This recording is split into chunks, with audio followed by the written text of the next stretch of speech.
I spent part of my lifetime doing what I enjoyed doing and taking care of soldiers.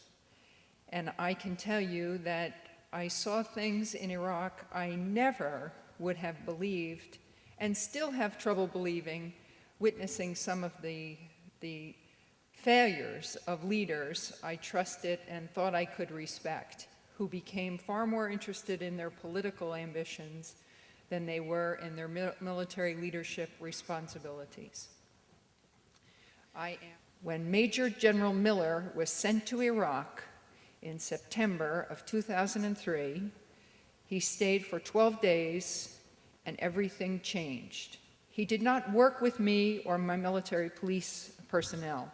He worked with the commander of the military intelligence, he worked with the interrogators, and he worked with General Sanchez's military intelligence officer, General Fast. And he taught them new techniques, approved techniques for interrogation involving torture, abuse, and humiliation. But General Miller said under oath to the Senate Armed Services Committee, "I was not assigned to Iraq. I had no authority in Iraq. So I could not possibly have given them orders to change the way they were doing their mission." The day General Miller left Iraq to go back to Guantanamo Bay, he stopped for a week in Washington, D.C. to speak to the Secretary of Defense and Dr. Stephen Cambone about his successful undertaking in Iraq.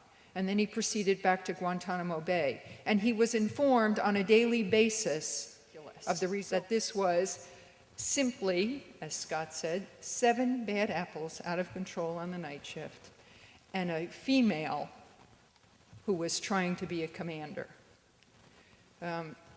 They tried to tie it up into a very nice little package from the very beginning and dismiss us all as the reason for this. And as I've said before, and the comment earlier in the introduction, it was never about the activities depicted in the photographs. It was about the existence of photographs, because those photographs picked up the curtain on what was going on with interrogation and torture in prison facilities and secret facilities throughout the world, not just Abu Ghraib. So the photographs lifted that veil of secrecy. This is not in any way, shape, or form limited to 7 low-ranking soldiers or a female brigadier general. This is big, much bigger.